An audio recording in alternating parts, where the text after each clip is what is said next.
Hello জনগণ, কেমন আছেন সবাই? আমরা এখন পৌঁছেছি গল্পের তৃতীয় পর্বে, যেখানে উত্তেজনা বাড়তে শুরু করেছে।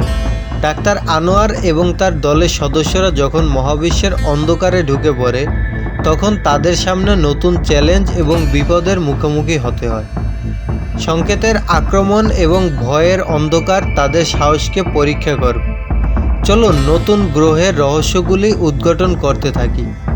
চ্যানেলে নতুন হলে সাবস্ক্রাইব করতে ভুলবেন না, আগের পর্বগুলো আমার ইউটিউব চ্যানেলে। চলুন তাহলে আর বিলম্ব না করে গল্পে চলে যাই। ডাক্তার আনোয়ার এবং তার দল গ্রহ X13-এ একটি গুরুত্বপূর্ণ সিদ্ধান্তে পৌঁছায়। তারা জানে যে সংকেতের উৎস এবং ডুমসডে মেশিনের প্রকৃতি সম্পর্কে আরও তথ্য সংগ্রহ করতে হবে। তারা দ্রুত মহাকাশযানে ফিরে যেতে প্রস্তুতি নেয়, কিন্তু তাদের মনে আতঙ্ক ছড়িয়ে পড়ে, কারণ তারা জানে সময় সীমিত এবং বিপদ তাদের সর্বত্র ঘিরে আছে। যখন তারা মহাকাশযানে উঠতে শুরু করে, তখন তাদের সংযোগ বিচ্ছিন্ন হয়ে যায় এবং একটি সংকেত আরও জোরালো হয়ে ওঠে। একটি কালো মেঘ তাদের মহাকাশযানকে ঘিরে ফেলে এবং ডেটা ট্রান্সমিটার থেকে অদ্ভুত শব্দ শোনা যায়। সংকেতটি যেন তাদের উদ্দেশ্যে শাসনের রূপ নেয়। কিছু একটা ঠিক নয়। ডাক্তার আনোয়ার চিন্তিত হয়ে পড়লেন। মহাকাশযানটি যখন ফিরে আসার জন্য প্রস্তুত হয়, তখন কোড বিশেষজ্ঞ একটি অদ্ভুত সংকেত শনাক্ত করে। এটি বিভিন্ন ভাষার একটি বার্তা তৈরি করেছে, যা তাদের বলছে যাওয়ার সময় এসেছে। কিন্তু তাদের জন্য কি সময়? এটি কি একটি হুমকি নাকি একটি সতর্কতা? একটি নতুন আবিষ্কৃত কোড তাদের সামনে আসে, যা আবারও ডুমসডে মেশিনের কার্যকারিতা নির্দেশ করে। যখন তারা সংকেতের কোড ডিকোড করার চেষ্টা করে, তখন মহাকাশযানে অন্ধকার ছড়িয়ে পড়ে।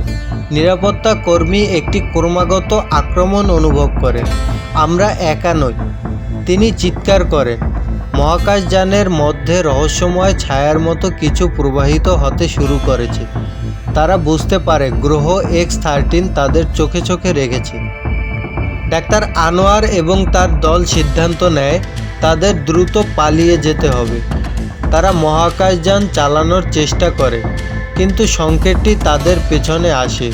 হঠাৎ করে মহাকাশযানের যন্ত্রাংশগুলি একসঙ্গে কাজ করতে শুরু করে, যেন কিছু অদৃশ্য শক্তি তাদের মহাকাশযানে নিয়ন্ত্রণ করছে। হঠাৎ তারা একটি ছোট গ্রহের দিকে ছুটে যেতে থাকে, যা তাদের চোখের সামনে আসে। এই নতুন গ্রহে অবতরণ করার পর তারা আবিষ্কার করে যে এটি একটি সম্পূর্ণ ভিন্ন পরিবেশ।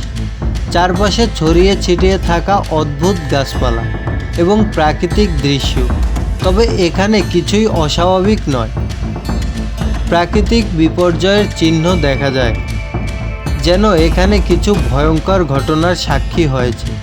ডাক্তার আনোয়ার এবং তার দলের সদস্যরা যখন নতুন গ্রহে গিয়ে দেখতে পান, তখন সেখানে একটি বিপরীত সংকেত চলছে। এটি আমাদের পৃথিবীর দিকে ধেয়ে আসছে, কোড বিশেষজ্ঞ বলে। তারা জানে যদি এই সংকেত সঠিক হয়, তবে পৃথিবীর জন্য বড় বিপদ আসছে। তাদের হাতে সময় খুব কম এবং পৃথিবীকে রক্ষা করার জন্য তারা একটি পরিকল্পনা তৈরি করে। তারা জানে তাদের জানা এবং অজানা সংকেতগুলির মাধ্যমে একটি মাত্র পথ খুঁজে বের করতে হবে। গ্রহ X13-এর ডেটা ট্রান্সমিটার থেকে পাওয়া সংকেতের ভিত্তিতে তারা একটি প্রতিরোধের উপায় খুঁজে বের করতে শুরু করে। অবশেষে ডাক্তার আনোয়ার তাদের সামনে দাঁড়িয়ে বলে, আমাদের মধ্যে যে সংকেত কাজ করছে তা মহাবিশ্বের বৃহত্তম রহস্যের অংশ। কিন্তু আমাদের এখনই কাজ করতে হবে। আমাদের সামনে দুটি পথ, একটি মৃত্যু, অন্যটি জীবন। আমাদের সিদ্ধান্ত নিতে হবে। এখন প্রশ্ন হলো, তারা কি সময়ের মধ্যে পৃথিবীকে রক্ষা করতে পারবে? এবং সেই ভয়ঙ্কর সংকেতের প্রকৃতি কী হবে? অপেক্ষা করুন, কারণ পরবর্তী পর্বে আরও রহস্য উদ্ঘাটন হবে। পরবর্তী পর্বটি হবে শেষ পর্ব। এতক্ষণ সঙ্গে থাকার জন্য আপনাদের অসংখ্য ধন্যবাদ। চ্যানেলে নতুন হলে সাবস্ক্রাইব করতে ভুলবেন না। ভিডিওটি ভালো লাগলে অবশ্যই লাইক করবেন।